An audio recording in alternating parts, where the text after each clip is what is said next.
کہ وہ لوگوں کو رمضان کے حوالے سے کوئی نہ کوئی گفتگو بھی کرنی ہے اور ساتھ انٹرٹینمنٹ بھی دینی ہے، تاکہ ہمارا جو میڈیا کا کاروبار ہے وہ بھی ختم نہ ہو اور اسلام کی بات بھی چلتی رہے، اس کا زندگی کے ساتھ کوئی تعلق نہیں۔ اور خاص طور پر رمضان کے مہینے کتنا مبارک مہینہ مفتی صاحب، رمضان المبارک کے اندر قرآن کریم کی ان آیات کا جو سورۃ النور کے اندر خاص طور پر ذکر کیا گیا، قُلْ لِلْمُؤْمِنَاتِ يَغْضُضْنَ مِنْ أَبْصَارِهِنَّ وَيَحْفَظْنَ فُرُوجَهُنَّ، اور اسی طریقے سے قُلْ لِأَزْوَاجِكَ وَبَنَاتِكَ وَنِسَاءِ الْمُؤْمِنِينَ يُدْنِينَ عَلَيْهِنَّ مِنْ جَلَابِيبِهِنَّ، حجاب اور پردے کے احکام کی دھجیاں بکھیر کر کے اور شرعی احکام کی سے روگردانی کر کے آپ اسلام کے موضوع پہ پروگرام کرنا چاہتے ہیں۔ میں آپ کو عرض کروں، شریعت برائے فروخت ہو گئی ہے، اسلام برائے ریٹنگ ہو گیا ہے، کاروبار کے لیے، دنیا داری کے لیے، بزنس کے لیے شرعی بیان کو استعمال کیا جا رہا ہے۔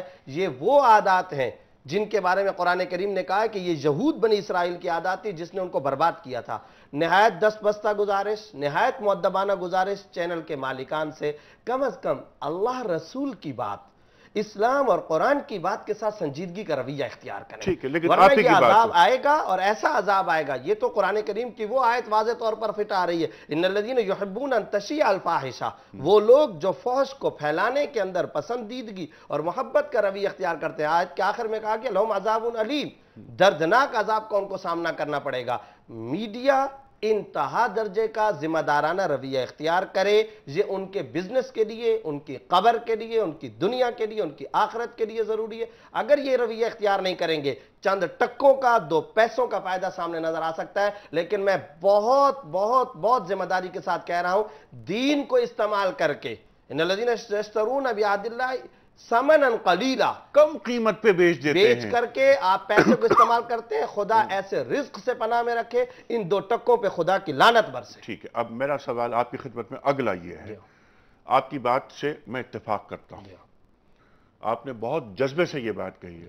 ہمارے جو علماء، اور یہ جو آپ نے بات کی نا لا تشتروا بآیاتی ثمنا قلیلا، یہ بنی اسرائیل کے علماء کے تعلق سے یہ بات قرآن کریم بیان کر رہا ہے۔ ہمارے جو معزز علماء اکرام، اللہ انہیں سلامت رکھے، ان کے ذریعے دین آگے پہنچتا ہے، جب انہی پروگراموں میں بیٹھ کر وہی جو انٹرٹینرشپ ہو رہی ہے اس میں داخل ہوتے ہیں، ان علماء کے تعلق سے کیا رائے آپ؟ خواتین کے ساتھ بے حجابانہ پروگرام اور ان کی بے پردگی کی حالت میں ان کے ساتھ اس انداز کا پروگرام کہ اس خاتون صاحبہ کا ایک ماضی اداکاری، فنکاری کی دنیا کے اندر، گانے بجانے کے اندر معروف ہے، ان کے ساتھ بیٹھ کر کے آپ اسلام کے اندرونی موضوعات پر گفتگو کرتے ہیں۔ میں عرض یہ کرنا چاہوں گا، اہل بصیرت علماء کرام اس سے احتراز کرتے ہیں، کرنا چاہیے۔ جو حضرات علماء کرام جاتے ہیں ان کی خدمت میں بھی یہی گزارش کی جا سکتی ہے کہ ان کا رویہ ہم اپنی سمجھ کے مطابق ناجائز سمجھتے ہیں، خلاف شریعت سمجھتے ہیں، خلاف اسلام سمجھتے ہیں۔ ٹھیک ہے وہ ایک مشن لے کر کے جاتے ہوں گے، ٹھیک ہے وہ ایک کلمہ حق کی بات کرنے کے لیے جاتے ہوں گے، لیکن ہم یہ کہنا چاہیں گے ان کی خدمت میں فورم بھی ضرور پہلے دیکھ لیا کریں کہ کس مقام پر جا کر کے آپ کو بات کرنی ہے اور کیا بات کرنی ہے۔ اس لیے میں سمجھتا ہوں یہ رویہ، یہ طرز، اگر ایک بات میں یہاں پر اور بھی کہوں گا، بعض اوقات وہ علماء ہی نہیں ہوتے، معذرت کے ساتھ سو کالڈ نام نہاد علماء ہوتے ہیں، اور معاشرے کے ہر طبقے کے اندر ہر طرح کے لوگ پائے جاتے ہیں۔ بعض اوقات ایسے افراد ہیں ان کے ہاں تو گناہوں کی وہ منڈیاں ہیں، اس لیے کہ ایک تو علم نہیں ہے اور علم کے بغیر وہ بات کرتے ہیں اور شریعت کے بارے میں فتوے صادر کرتے ہیں۔ ایک تو یہ ان کی غلطی، اور دوسرے جو حقیقی معنی میں علماء ہیں، میں سمجھتا ہوں ان کو بابصیرت علماء کی تقلید کرنی چاہیے اور ایسے بے حجابانہ طرز گفتگو سے احتراز کرنا چاہیے۔ ٹھیک ہے، اور خاص طور پر رمضان کے مہینے میں وہ مہینہ جو کہ برکتوں کا مہینہ، وہ مہینہ کہ جو قرآن کریم کو سمجھنے کا مہینہ، نزول قرآن کا مہینہ، اس میں صرف ایک چینل نہیں، آپ نے تو بات کی کسی ایک چینل کے حوالے سے، اس کو مجموعی طور پر میں چاہ رہا ہوں کچھ کال لے لیں، کیونکہ کچھ امریکہ سے، سعودیہ سے کچھ کال مجھے بتائی جاتی ہیں،